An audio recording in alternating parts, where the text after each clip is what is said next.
इन दोस्तों, स्वागत है आप सभी का आपके अपने चैनल पर। हम लोग यूपी ट्रिपल एससी की जो भी एग्जाम्स हैं जहां कंप्यूटर आती है या अन्य कोई भी एग्जाम है जहां कंप्यूटर आती है, उसके लिए हम कंप्यूटर के प्रश्नों की एक श्रृंखला कर रहे हैं। 5000 से ज़्यादा प्रश्नों को हमें देखना है, क्योंकि आप भी जानते हैं, हम भी जानते हैं कि प्रश्न रिपीट बहुत होते हैं और रिपीट नहीं होते तो उसी कंटेंट में से नया प्रश्न बनकर भी आ जाते हैं। अगर आप इन प्रश्नों को देखेंगे तो आपको बहुत फायदा होगा। कई चीज़ें हम लोग कर चुके हैं, आप देख सकते हैं। आज हमें कंप्यूटर के कार्य करने हैं, कंप्यूटर के कार्य से चीज़ें शुरू करनी है। क्या सब हम लोग देख चुके हैं, ये सब पढ़ चुके हैं लगभग। अगर हम देखें तो 200 से ज़्यादा प्रश्न हो चुके हैं। चैनल पर नए हैं तो चैनल को सब्सक्राइब कर सकते हैं, टेलीग्राम में ज्वाइन कर सकते हैं। हालांकि अभी तो बंद है, चालू हो ही जाएगा किसी दिन। तो कंप्यूटर के कार्य, पहला प्रश्न आपके स्क्रीन पर है, पढ़िए और आंसर करिए। कंप्यूटर निम्न में से कौन सा कार्य नहीं करता है? जब भी नहीं आएगा उसको हम हाईलाइट कर लेंगे, अंडरलाइन कर लेंगे, जिससे कि याद रहे नहीं पूछा है। तो कंप्यूटर प्रोसेसिंग तो करता है, पढ़ते हुए आ रहे हैं। क्या आउटपुटिंग करता है? कंप्यूटिंग करता है? अंडरस्टैंडिंग करता है? अंडरस्टैंडिंग, अंडरस्टैंड से बना है क्या अंडरस्टैंड? तो इसका सही आंसर होगा सी, अंडरस्टैंडिंग नहीं करता है। बाकी ये कंप्यूटर में स्वयं के सोचने, समझने, निर्णय लेने की क्षमता नहीं होती है, या केवल दिए गए दिशा निर्देश पर कंप्यूटिंग कर सकता है, प्रोसेस कर सकता है, आउटपुट दे सकता है, प्रिंट कर सकता है।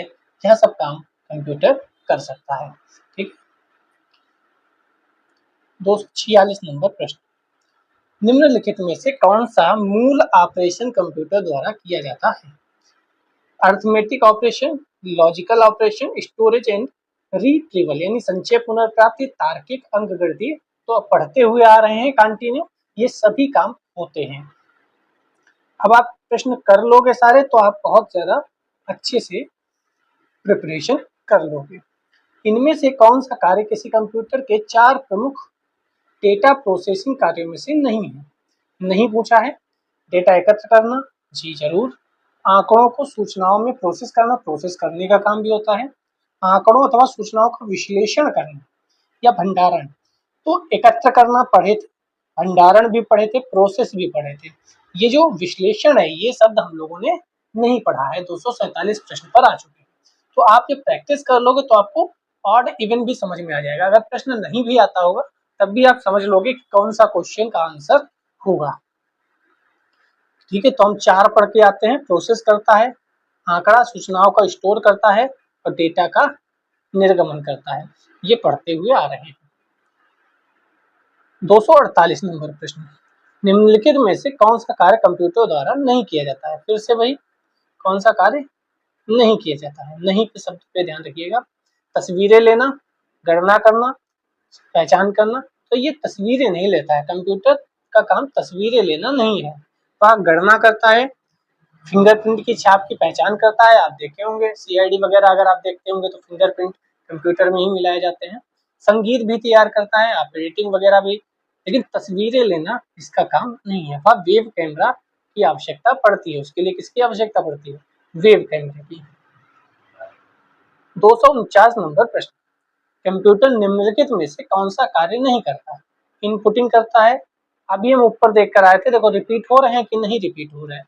अंडरस्टैंडिंग नहीं करता है। कंप्यूटर को कृत्रिम बुद्धि की संज्ञा दी गई क्योंकि कंप्यूटर केवल पूर्व निर्धारित निर्देशों के अनुसार कार्य करता है, समझने की क्षमता नहीं होती।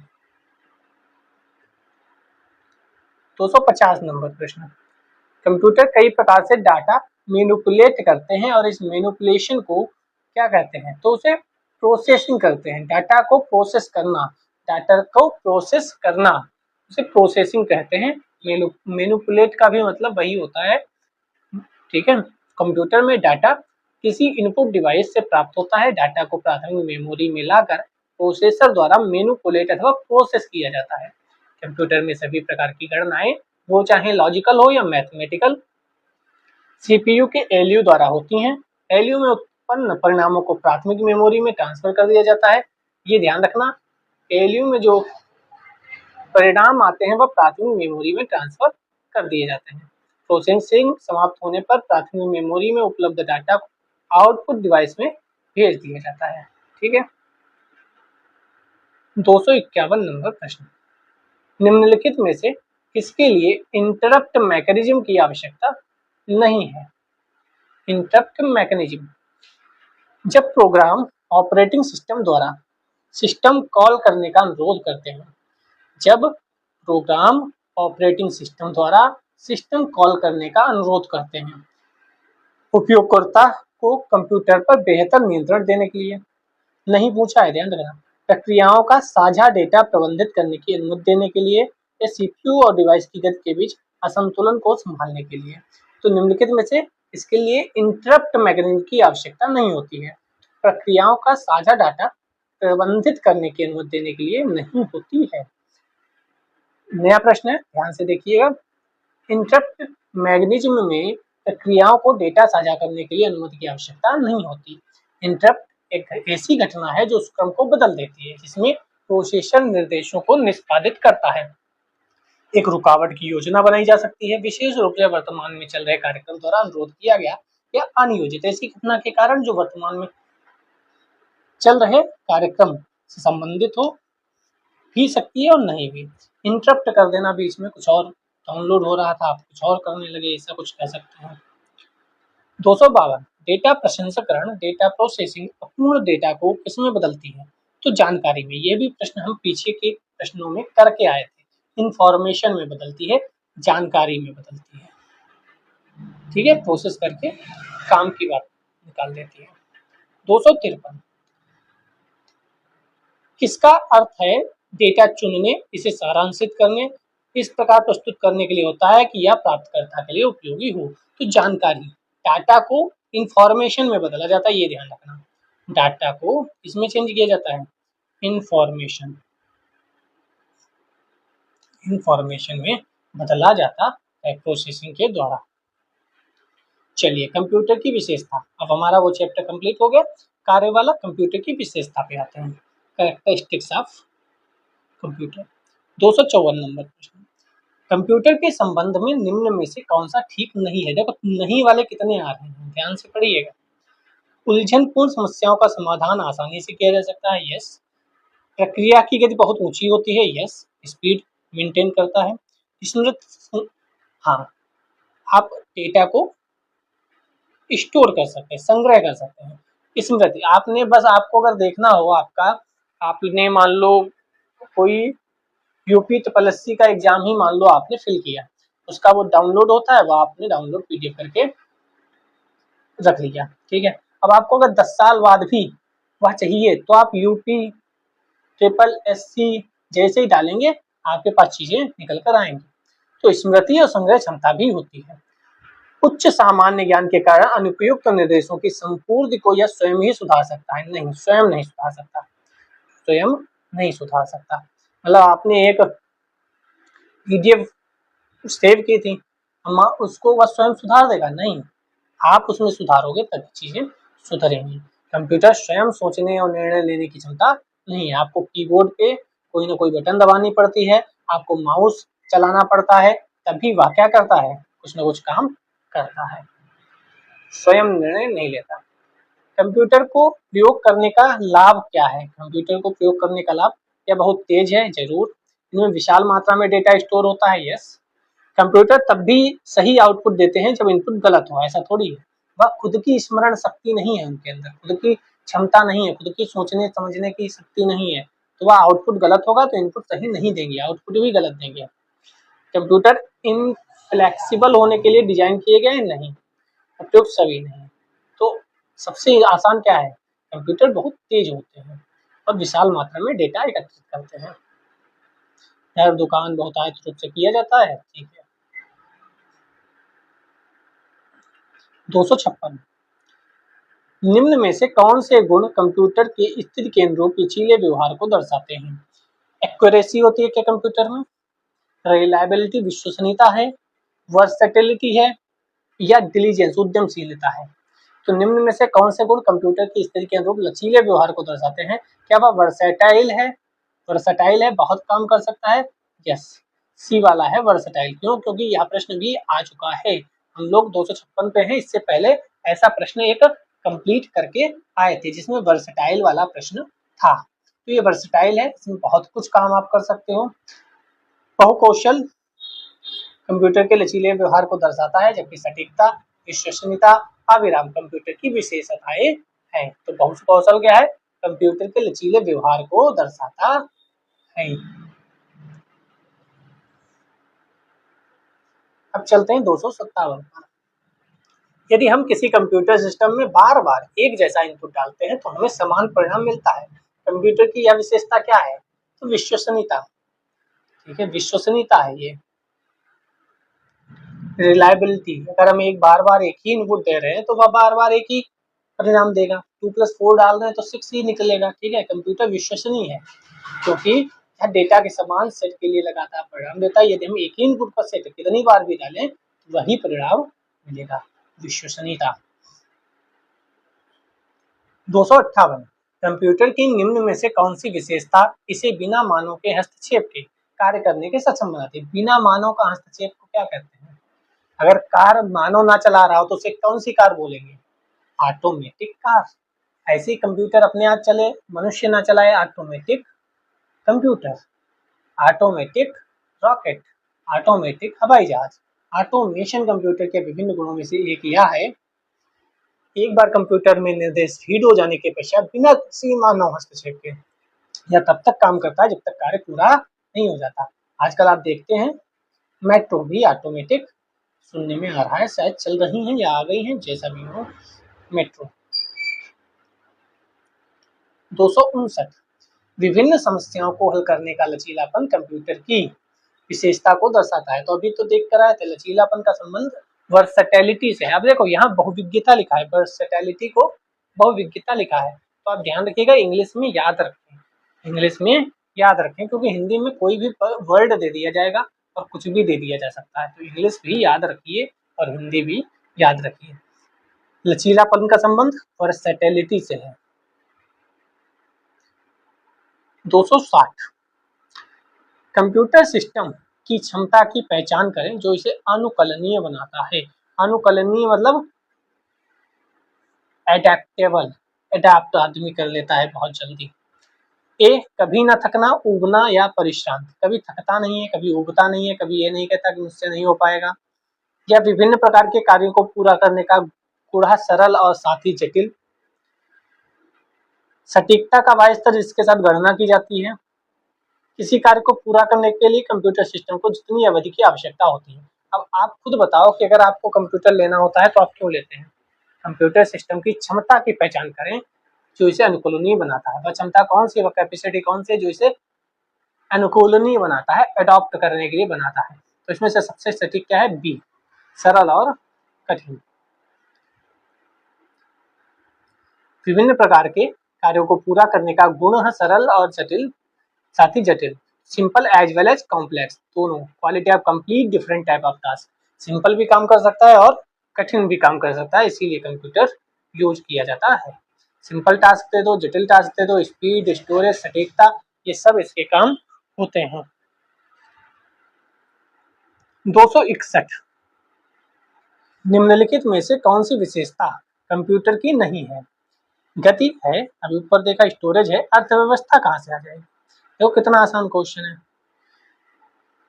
265 नंबर प्रश्न, इनमें से कौन सी कंप्यूटर की एक विशेषता नहीं है? Intelligent quotient, data storage, accuracy, speed. अभी देख कर आए थे, ध्यान से देखो, डेटा स्टोरेज, एक्यूरेसी, स्पीड। अभी ऊपर क्या था? विश्वसनीयता। तो जटिल टास्क, सिंपल टास्क, स्टोरेज, सटीकता, स्पीड, ये सब वर्ड ही याद रखिएगा, बाकी कोई भी आए वह सब गलत होगा।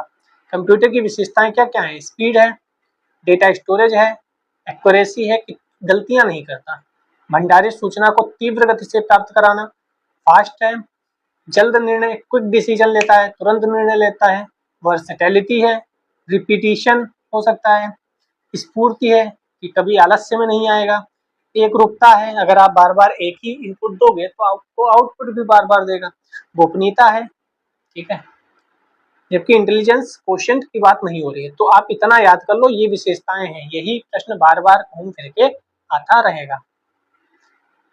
263 HDMI स्टैंड फॉर, इसका पूर्ण रूप क्या है? HDMI high definition multimedia interface कहीं है? यहाँ मीडिया है, गलत। यहाँ मीडिया है, गलत। यहाँ मल्टीमीडिया है, यहाँ मल्टीमीडिया है। हाई डिफिनीशन होता है, हाई डिस्प्ले होता है, तो हाई डिफिनीशन होता है, ध्यान रखिएगा, हाई डिफिनीशन होता है। पूरा नाम क्या है? High definition multimedia inter HDMI। Full form बहुत पूछी जाती है, आप एक पेज पे फुल फॉर्म लिखते रहें, मजा आ जाएगा, क्योंकि फुल फॉर्म तो आएगी ही आएगी। एक कनेक्टर और एक केबल है जो डिवाइसेस के बीच ऑडियो वीडियो की high quality high bandwidth stream को ट्रांसमिट करने में सक्षम है। HDMI तकनीक का उपयोग HDTV, प्रोजेक्टर, DVD प्लेयर जैसे डिवाइस के साथ होता है। आप लोग प्रोजेक्टर में ज्यादातर HDMI देखे होंगे, चाहे मूवी वगैरह में देखे हो या प्रेजेंट आपके सामने कहीं देखे हो, ठीक है। आप अगर अपने सुझाव देना चाहें, कोई और सब्जेक्ट की सीरीज शुरू करवाना चाहें तो आप कमेंट करिए कि सर यूपी स्पेशल या GS या DI जो भी कहिएगा वह इसके साथ शुरू कर दी जाएगी। ये रेगुलर चलती है क्लास, आप प्लेलिस्ट सेव कर सकते हैं। कंप्यूटर की निम्नलिखित में से कौन सी विशेषता है जो एक ही समय में अलग अलग काम में समर्थ बनाती है? कर्मठता, शुद्धता, गति, अस्थिरता। अस्थिरता, वो स्थिर नहीं है एक जगह, वह अलग अलग काम में समर्थ है। कंप्यूटर की विशेषताओं में वर्सेटिलिटी। अब देखो, अस्थिरता को इंग्लिश में क्या लिखा? वर्सेटिलिटी। वहां क्या लिखा था? बहुविज्ञता। तो इंग्लिश में याद रखिएगा, मैं बार बार बोल रहा हूँ, हिंदी में कोई भी वर्ड चेंज कर देगा, लेकिन इंग्लिश में एक ही वर्ड है, वर्सेटिलिटी। अलग अलग काम का मतलब क्या कहते हैं? वर्सेटाइल। जैसे कोई व्यक्ति बहुत काम कर सकता है अलग अलग, तो कहते हैं बड़ा वर्सेटाइल व्यक्ति है, वह ये भी काम कर लेता है, वह भी व्यक्ति काम कर लेता है, सभी काम कर लेता है, वर्सेटाइल एक्टर है। एक्टर भी सुने होंगे, वर्सेटाइल एक्टर, ये कॉमेडी भी कर लेता है, ये एक्शन भी कर लेता है, ये रोमांटिक मूवी कर लेता है, ये सब कर लेता है, वर्सेटाइल एक्टर। काम के साथ गाने भी चला सकता है, नेट सर्फ कर सकता है, गणना कर सकता है, आप देखे भी होंगे, इधर आदमी गाना चला लेता है, इधर कुछ और काम करता रहता है। 265 किस परिस्थिति में न्यूनतम बिजली की खपत होती है? निद्रा में? ये आपकी नहीं बात हो रही है, कंप्यूटर की। कंप्यूटर स्लीप मोड में हो तब, कंप्यूटर हाइबरनेट में हो तब, all of them consume same amount of, ऊपर सभी बिजली की समान मात्रा, शट डाउन। ये तो सिंपल सा है, इसमें क्या ही है, लेकिन फिर भी लोग डाउट हो जाएंगे इसमें भी। जब हम शट डाउन कर देते हैं, कंप्यूटर बंद कर देते हैं, तभी तो बिजली की खपत न्यूनतम होगी, सिंपल सी बात है। स्लीप मोड में भी काम करता रहेगा कुछ ना कुछ, जैसे आप सो जाते हो लेकिन फिर भी दिमाग चलता ही रहता है, सपने वगैरह, ठीक है। तो स्लीप मोड याद रखना, वो नहीं होगा, बल्कि क्या होगा? डिवाइस बंद करने पर। 266 त्रुटि मुक्त गणना करने की क्षमता कंप्यूटर के किस गुण को दर्शाते हैं? सटीक। आप बचपन में होंगे तो कहते होंगे टीचर कि सटीक गणना करके बताओ, यानी गलती नहीं होनी चाहिए, बिल्कुल सटीक बात, ठीक है। 267 बिना किसी थकान या त्रुटि के लगातार काम करना कंप्यूटर की क्या विशेषता है? तो इसे डिलीजेंस बोलते हैं, ठीक है। बिना थके, बिना गलती किए, तो स्पीड थोड़ी हो गई, स्पीड का थकान और गलती से क्या लेना देना? IQ का तो होता ही नहीं है, कोई IQ नहीं। वर्सेटैलिटी का मतलब अलग अलग काम है, बिना थकान और त्रुटि के नहीं। तो आप थोड़ा सा गेस वर्क भी कर सकते हो, ये उद्यमशीलता है कि डिलीजेंस। 268 पहचाने कि दिए गए कथन सही है या गलत। नंबर 1, डिलीजेंस के बारे में देखो दिया गया है, एक ही सटीकता और क्षमता के साथ विभिन्न प्रकार के कार्यों को करने के लिए कंप्यूटर की क्षमता, विभिन्न प्रकार के कार्य करने की क्षमता डिलीजेंस है क्या? वर्सेटिलिटी बहुमुखी प्रतिभा या सुनिश्चित करती है कंप्यूटर कोई थकान या, अब देखो अभी ऊपर पढ़ा था हम लोगों ने, क्या पढ़ा था?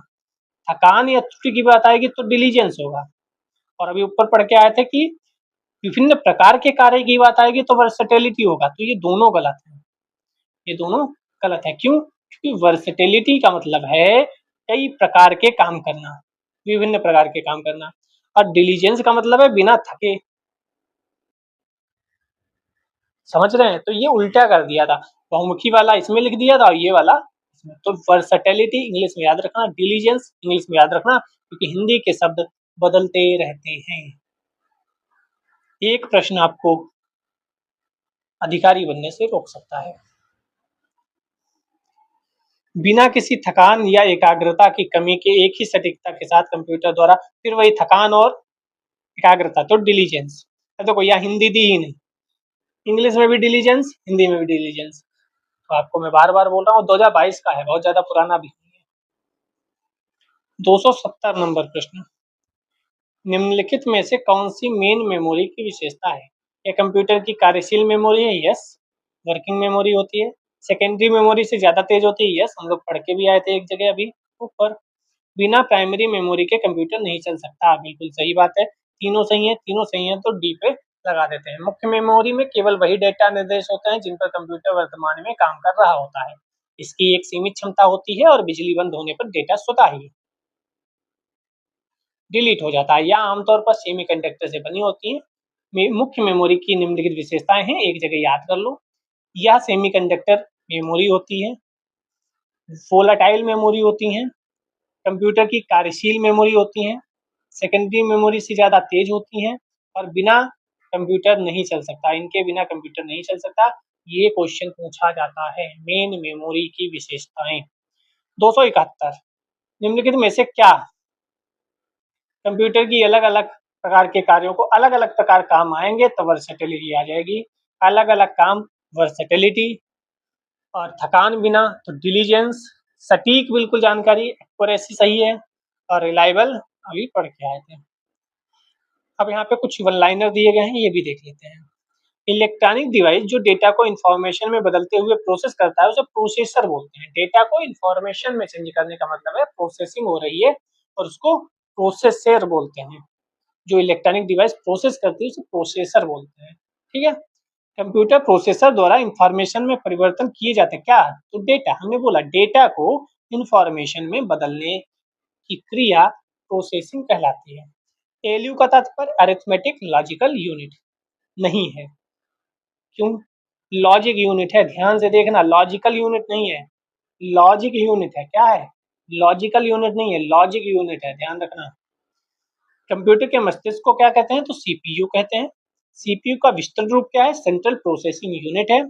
गणना और तुलना करने के लिए कंप्यूटर के जिस भाग का प्रयोग होता है उसे एलयू बोलते हैं। सीपीयू के एलयू में होते हैं रजिस्टर होते हैं, ये सब हम पढ़ के आए हैं, अभी क्वेश्चन लगा के आए हैं। सेंट्रल प्रोसेसिंग यूनिट में एक कंपोनेंट के रूप में होता है तो एएलयू होता है। Control memory arithmetic logic unit CPU में होते हैं, कोई दिक्कत नहीं, जो पढ़ के आए हो आप इतने क्वेश्चन, तो वो आपको ये इजी लग रहे होंगे। कंप्यूटर में प्रोसेसिंग होती है, सीपीयू में होती है। अरिथमेटिक परिचालन एएलयू। शब्द परास वर्ड लेंथ अधिक होने से कंप्यूटर की गति बढ़ जाती है, ये भी एक प्रश्न आया था। इस वर्ड लेंथ अधिक होने से कंप्यूटर की गति बढ़ जाती है, ध्यान रखना। सीपीयू की गति को प्रभावित करने वाले कारक, तो शब्द परास वर्ड लेंथ जो है, कंप्यूटरी घड़ी और कैश मेमोरी। कैश मेमोरी भी पढ़ के आए थे। कंप्यूटर के वृहद अनुप्रयोग के कारण आधुनिक युग को कहा जाता है, तो कंप्यूटर युग कहा जाता है। ये ध्यान रखना। 2 दिसंबर को प्रतिवर्ष मनाया जाता है विश्व कंप्यूटर साक्षरता दिवस। कब? 2 दिसंबर। कब? 2 दिसंबर। कब? 2 दिसंबर। अब चलते हैं कंप्यूटर का विकास। एक चैप्टर हमारा कंप्लीट हो गया है। अब कंप्यूटर के इतिहास पे प्रश्न है। कंप्यूटर के इतिहास के कितने प्रश्न हैं? हाँ, कंप्यूटर की पीढ़ी 47 प्रश्न है, 47 प्रश्न कर लेते हैं, फिर अगले लेक्चर में करेंगे, ठीक है। कंप्यूटर का इतिहास। पहला प्रश्न कंप्यूटर के इतिहास से। पहला electronic numerical integrator and computer, पहला programmable general purpose electronic digital computer किस देश में विकसित किया गया था? चीन, यूके, जापान, यूएसए। तो आपको भी पता है, हमको भी पता है, तुक्का भी मारना हो तो यूएसए ही लगाएंगे, ठीक है, तो यूएसए ही लगाएंगे, सिंपल सी बात है। पहला electronic numerical integrator and computer, आपने एनिएक का नाम सुना होगा अगर कहीं से भी पढ़ा। तो पहला कंप्यूटर जो था एनिएक था, electronic numerical integrator and computer, full form भी याद रखिएगा। और पहला programmable general purpose electronic digital computer कौन, यूएसए ने ही विकसित किया था। एनईएक का आविष्कार किसने किया, तो अमेरिकी वैज्ञानिक जेपी एकर्ट और जॉन मॉचली ने किया था। ये सारे वर्ड्स इम्पोर्टेंट हैं। तो एनियाक पहला कंप्यूटर आविष्कार अमेरिकी वैज्ञानिक जेपी एकर्ट और जॉन मॉचली, ठीक है। सर्वप्रथम इस कंप्यूटर का प्रयोग हाइड्रोजन बम की गणना हेतु किया गया था। वाह, क्यों किया गया था इसका उपयोग, हाइड्रोजन बम की गणना हेतु। ENIAC पहला प्रोग्रामेबल सामान्य उद्देश्य इलेक्ट्रॉनिक डिजिटल कंप्यूटर है। आगे बढ़ते हैं। दूसरा प्रश्न, निम्नलिखित में से कौन सा सुपर कंप्यूटर नहीं है। ए का पीडीए क्रे 3 परम, परम तो अपना ही है, शायद सही है कि नहीं, गलत है कि गलत बताइएगा। परम तो अपना ही है। क्रे 3 सुपर कंप्यूटर किसका है और ए का किसका है। सुपर कंप्यूटर उन कंप्यूटर को कहा जाता है जो वर्तमान समय में गणना शक्ति, अधिक तीव्र क्षमता, दक्षता, मतलब बहुत बड़े कंप्यूटर, बहुत ज्यादा डेटा स्टोर, बहुत ज्यादा स्पीड, उन सबको सुपर कंप्यूटर बोलेंगे।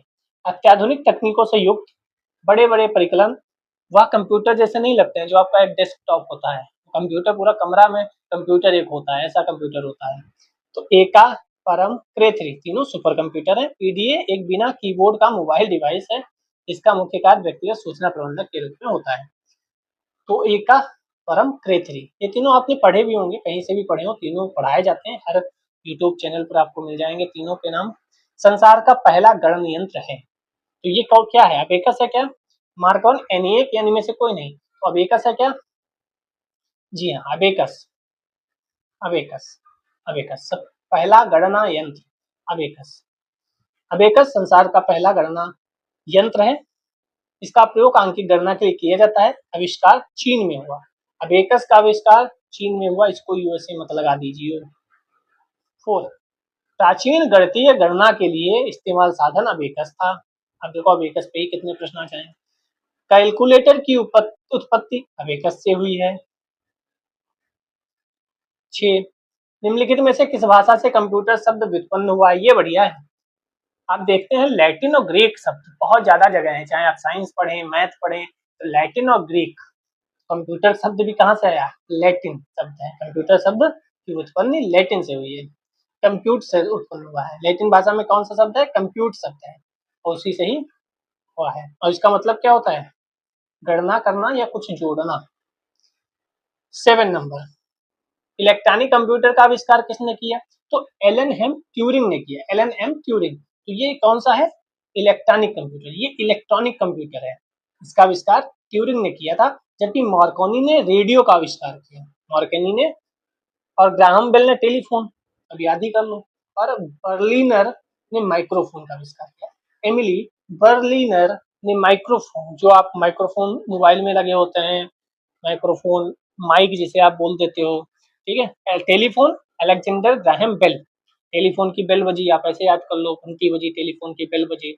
रेडियो मार्कोनी, ठीक है, बचपन में रेडियो ही थे हमारे समय में, टीवी भी थी लेकिन रेडियो हर घर में, अधिकतर टीवी की जगह रेडियो हुआ करते थे। 8 नंबर, निम्नलिखित में से कौन सा पहली पीढ़ी का कंप्यूटर, अब देखो पहली पीढ़ी का कंप्यूटर पूछा है, पहली पीढ़ी का स्टार 100, एटलस, एबेकस या सीएक। सीएक पहली पीढ़ी का कंप्यूटर है, ठीक है, याद रखिए, प्रश्न पूछा जाता है उसका फुल फॉर्म भी, standard eastern automatic computer, automatic computer पहली पीढ़ी का इलेक्ट्रॉनिक कंप्यूटर था, जिसे किसने बनाया, और कौन बनाएगा, US national bureau of standard NBS द्वारा 1950। हर एक पॉइंट इंपोर्टेंट है।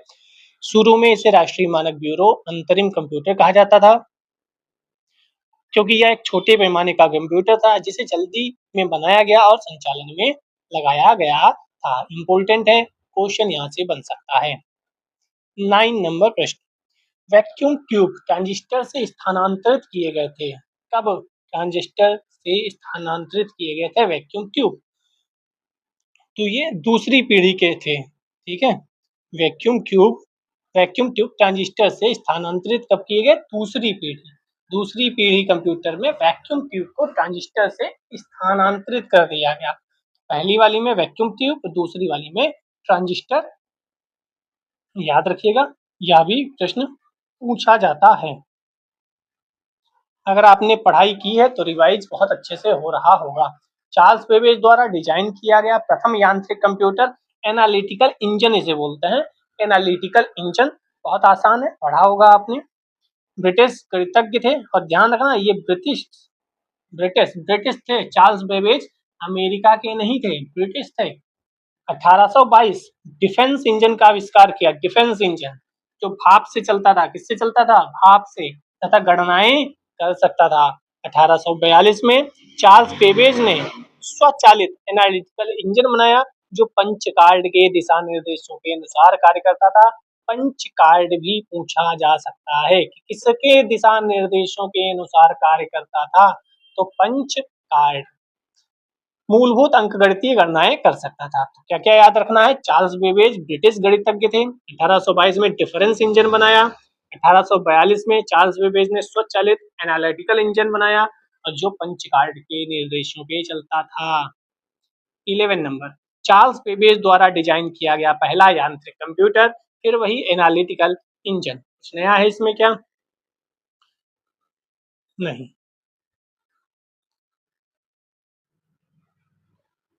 इसके डिजाइन में एलयू पंचकार्डों का प्रयोग, बाकी सब ऊपर देख ही आए हैं। चलिए 12 नंबर, पहला कंप्यूटर बनाया गया था तो चार्ल्स बेबेज द्वारा, अभी पढ़कर आए हैं। इसमें कुछ ऐसा नहीं है जो हमने ना पढ़ा हो, इसमें जो भी है वह सब पढ़ चुके हैं। मुख्यतः 3 भाग थे, ये वाला याद रखना। मुख्यतः 3 भाग, संग्राहक था यानी स्टोर, और फिर मिल मतलब चक्री, और फिर नियंत्रक कंट्रोलर थे। चार्ल्स बेबेज का यह यंत्र कंप्यूटर तो नहीं था, उसने कंप्यूटर निर्माण की दिशा में मार्ग प्रशस्त किया, इसीलिए कहा जाता है कंप्यूटर जैसा था, या कंप्यूटर प्रथम कंप्यूटर मान लिया जाता है। जो कंप्यूटर का जनक इसीलिए चार्ल्स बेबेज को कहते हैं, क्योंकि उन्होंने डिफरेंस इंजन और एनालिटिकल इंजन बनाए थे 1822 और 1842। ठीक है। 14 नंबर, कंप्यूटर का आविष्कार किसने किया? Charles Babbage. कंप्यूटर का इतिहास एबेकस से प्रारंभ होता है, चीन में हुआ। पास्कल कैलकुलेटर का निर्माण फ्रांस में हुआ, और चार्ल्स बेबेज ने फिर ये आपका एनालिटिकल इंजन बनाया, डिफरेंस इंजन भी बनाया।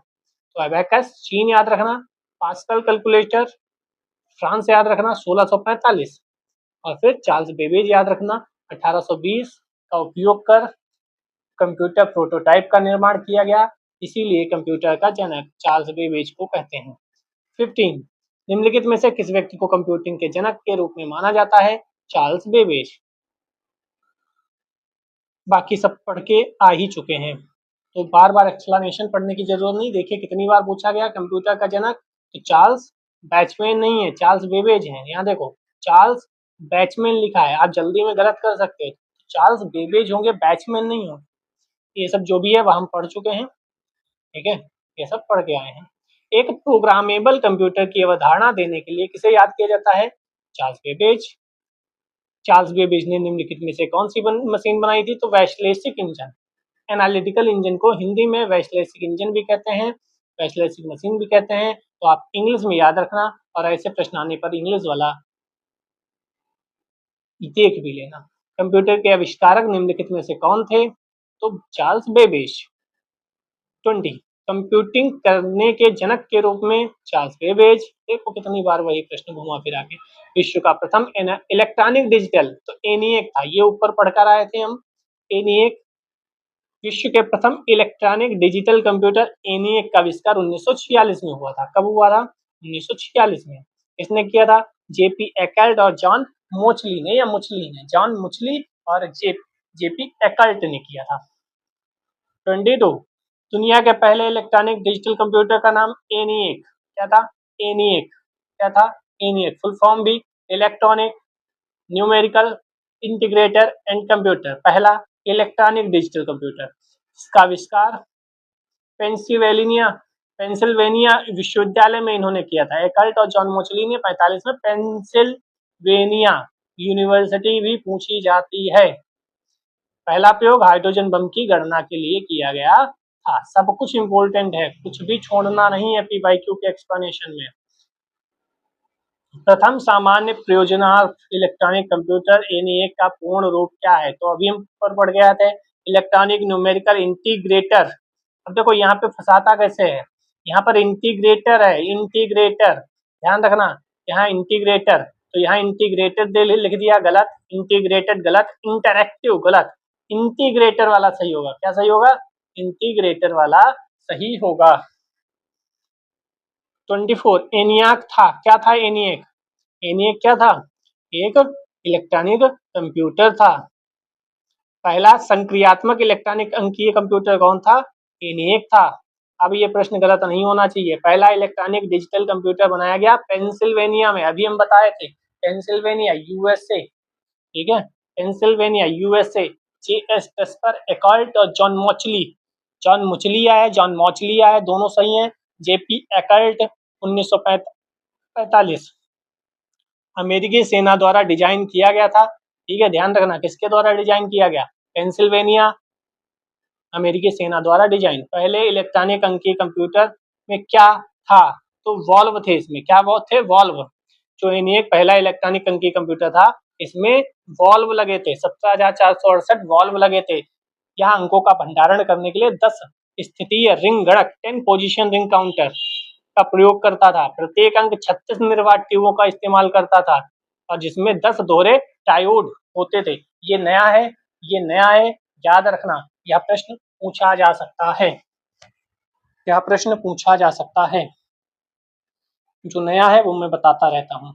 1642 में परिकलन यंत्र की शुरुआत किसके द्वारा? तो पास्कल के द्वारा। अभी ऊपर देख कर आए थे, कैलकुलेटर इन्होंने बनाया था, पास्कल कैलकुलेटर, कैलकुलेटर, पहली कैलकुलेटर या जोड़ने वाली मशीन।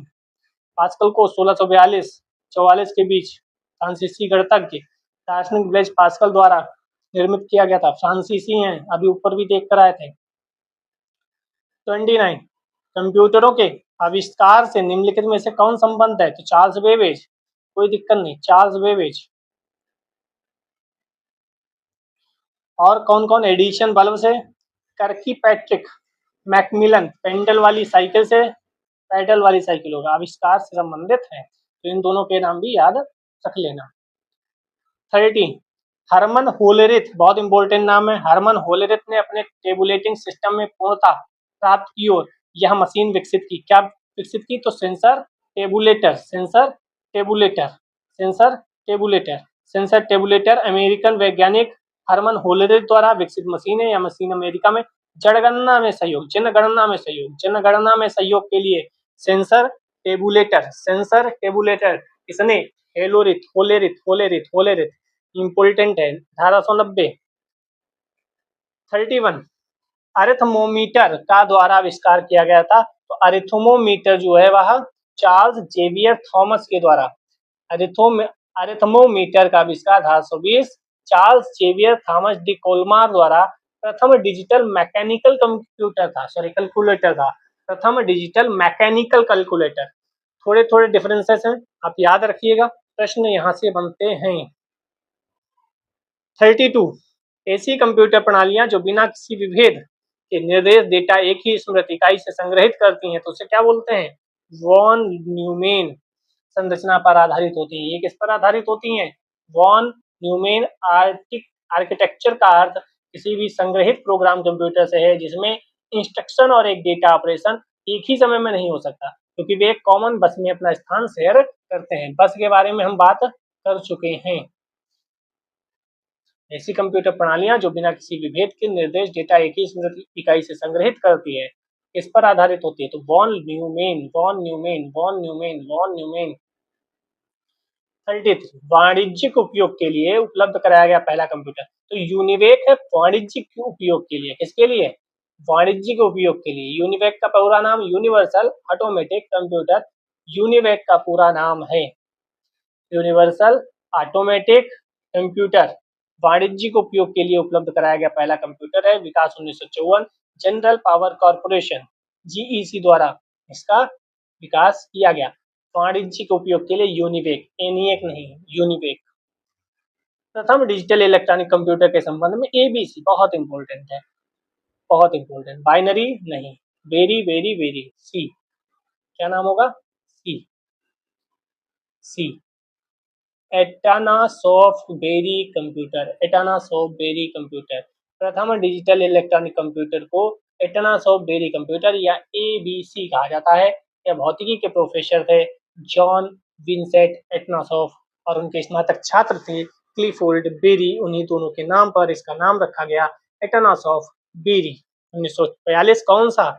Iowa state college. जैसे वो पेंसिल्वेनिया, ये आयोवा स्टेट कॉलेज, जिसे अब आयोवा स्टेट यूनिवर्सिटी के नाम से जाना जाता है। ठीक है, याद रखिएगा। 35 किसने संग्रहित कार्यक्रम की अवधारणा दी, जिसमें कार्यक्रम और संसाधित किया जाने वाला डेटा एक ही मेमोरी में संग्रहित किया जाता है? तो वही अभी पढ़ के आए थे, जॉन वॉन न्यूमैन ने संग्रहित प्रोग्राम की अवधारणा को प्रस्तुत किया, जिसमें कार्यक्रम और संसाधित किया जाने वाला डाटा एक ही मेमोरी में संग्रहित किया जाता है। अब आते हैं भारत की बात करते हैं। भारत का पहला कंप्यूटर कहाँ स्थापित किया गया था? कलकत्ता, भारतीय सांख्यिकी संस्थान कलकत्ता में। कहाँ? भारतीय सांख्यिकी संस्थान कलकत्ता। भारत का सर्वप्रथम 1952 कलकत्ता। ये भी ध्यान रखना, भारतीय सांख्यिकी संस्थान, क्योंकि कलकत्ता याद रखोगे तो हो सकता है वहां कुछ और भी दे दे। एनालॉग कंप्यूटर की स्थापना की गई थी इसी समय भारतीय विज्ञान संस्थान बेंगलुरु में भी एनालॉग कंप्यूटर स्थापित किया। वास्तव में कंप्यूटर युग की वास्तविक शुरुआत 1955 हुई, जब भारतीय सांख्यिकी संस्थान कलकत्ता में प्रथम इलेक्ट्रॉनिक डिजिटल कंप्यूटर HEC2M स्थापित किया गया। यह नाम याद रखना, HEC2M, HEC2M। 37 भारत में प्रथम कंप्यूटर कहाँ पे इंस्टॉल किया गया? अभी देख कर आए थे, Calcutta. Indian statistical institute computer, Kolkata. Japan के बाहर एशिया में पहला, यानी यहाँ से पहले जापान में हो गया था। 38 पहला इलेक्ट्रॉनिक डिजिटल कंप्यूटर कौन सा था? ENIAC, पढ़ के आए हैं बहुत ज्यादा बार, मोचली पैकार्ड के द्वारा। 39 समेकित परिपथ इंटीग्रेटेड सर्किट इनमें से किस कंप्यूटर पीढ़ी से संबंधित है? तीसरी पीढ़ी, याद रखो, यहाँ लिया है। प्रथम पीढ़ी के कंप्यूटर वैक्यूम ट्यूब पे चलते थे और दूसरी पीढ़ी के वैक्यूम ट्यूब से हटकर ट्रांजिस्टर का उपयोग हुआ। तीसरी पीढ़ी में आईसी इंटीग्रेटेड सर्किट का इम्पोर्टेंट रोल रहा। चौथी में VLSI और पांचवी में ULSI। ठीक है, तो ये याद रखना, ये टेबल बहुत इंपॉर्टेंट है, टेबल में भी प्रश्न पूछा जा सकता है। वैसे भी प्रथम पीढ़ी में निर्वात ट्यूब वैक्यूम टेबल ट्यूब चलता था, दूसरी पीढ़ी में ट्रांजिस्टर का उपयोग हुआ, तीसरी में आईसी, फिर VLSI और ULSI। 1965 से 75 एक युग था, किसका युग था? कंप्यूटर की तृतीय पीढ़ी का। तो तृतीय पीढ़ी 65 से 75 आईसी का उपयोग करने वाली पीढ़ी मानी जाती है। अर्थात एकीकृत सर्किट का आविष्कार, आईसी का आविष्कार किसने किया? टेक्सास इंस्ट्रूमेंट कंपनी के अभियंता जैक किल्बी ने आईसी का आविष्कार जैक किल्बी ने किया था। इस पीढ़ी के कंप्यूटर, तीसरी पीढ़ी में जो कंप्यूटर थे वो मेन जो है यूनिवैक 1108, ताकि ये भी आप याद रखिए, तीसरी पीढ़ी के कंप्यूटर हैं। ये क्या थे? ये कंप्यूटर की अपेक्षा वजन में हल्के, अधिक विश्वसनीय थे, प्रथम द्वितीय वाले थोड़े भारी थे। 41 कंप्यूटर की किस पीढ़ी में प्रोग्रामिंग के लिए मैकेनिकल भाषा का प्रयोग किया गया? तो पहली आसान है। 42 किस शहर में भारत का पहला डाकघर ATM, बहुत इंपॉर्टेंट, चेन्नई में डाकघर ATM 2014 में को 3 अगस्त चेन्नई में खोला गया भारत का पहला डाकघर ATM। 43 एक इलेक्ट्रॉनिक डिजिटल प्रोग्राम योग्य कंप्यूटिंग डिवाइस जिसका उपयोग द्वितीय विश्व युद्ध के दौरान जर्मन गूढ़लेख को पढ़ने, बहुत इंपॉर्टेंट क्वेश्चन है। Analog computer, super computer, difference या कोलोसस था। द्वितीय विश्व युद्ध के दौरान जर्मन गूढ़लेख को पढ़ने के लिए Colossus electronic digital programmable device का उपयोग किया गया। कब? द्वितीय विश्व युद्ध के दौरान। ब्रिटिश वैज्ञानिक डॉक्टर एलन ट्यूरिंग ने कोलोसस नामक कंप्यूटर अपने देश की फौज के लिए डिजाइन किया था, याद रखिएगा, ताकि जर्मनी के गुप्त संदेशों को समझा जा सके। कंप्यूटर की स्थिति को 1970 के दशक तक छिपा कर रखा गया था। बहुत सही, ये भी इम्पोर्टेंट है, याद रखिएगा ये पैराग्राफ। आप चाहें तो स्क्रीनशॉट ले सकते हैं, कोई नया पैराग्राफ मिले तो। सर्वप्रथम एप्पल कंप्यूटर कौन सा था? तो एप्पल 1 ही होगा, सिंपल सी बात है, एप्पल 1 प्रथम एप्पल कंप्यूटर था। इसका विकास एप्पल कंप्यूटर कंपनी ने 1976 जब हमारे यहाँ भारत में आपातकाल की बातें हो रही थी, इमरजेंसी की बातें हो रही थी, तो वहाँ एप्पल 1 प्रथम एप्पल कंप्यूटर बन गया था। तो आप लिंक करके याद भी रख सकते हो। कंप्यूटर्स, एप्पल कंप्यूटर्स के सह संस्थापक तो स्टीव जॉब्स, नाम अभी भी सुनते होंगे आप। स्टीव जॉब्स एप्पल कंप्यूटर्स के सह संस्थापक थे। वह पहले एक अमेरिकी बिजनेस टाइकून और आविष्कारक थे। वह एप्पल इंक के सह संस्थापक मुख्य कार्यकारी अधिकारी थे। 2011 में इन्होंने इस पद से इस्तीफा दे दिया। स्टीफन वॉजनेक और रोनाल्ड वेन ने 1976 को एप्पल की स्थापना की थी। किसने की थी? स्टीफन वोजनैक और रोनाल्ड वेन ने।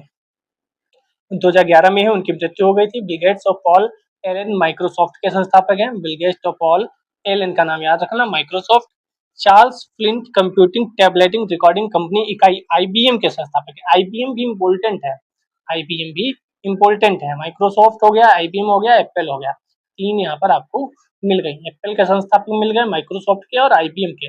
आईबीएम भी इम्पोर्टेंट है, हम आगे पढ़ेंगे। ठीक है, आईबीएम के संस्थापक।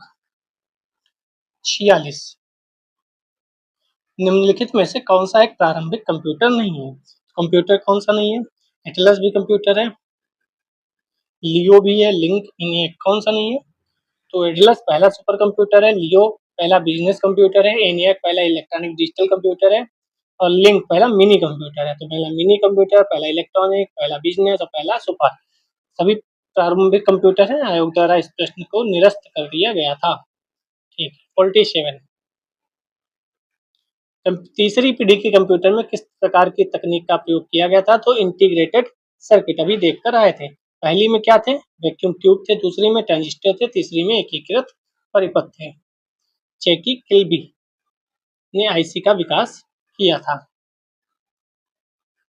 ठीक है, तो आज के लिए इतने रखते हैं। कंप्यूटर की पीढ़ी हमें पढ़नी है, चेंज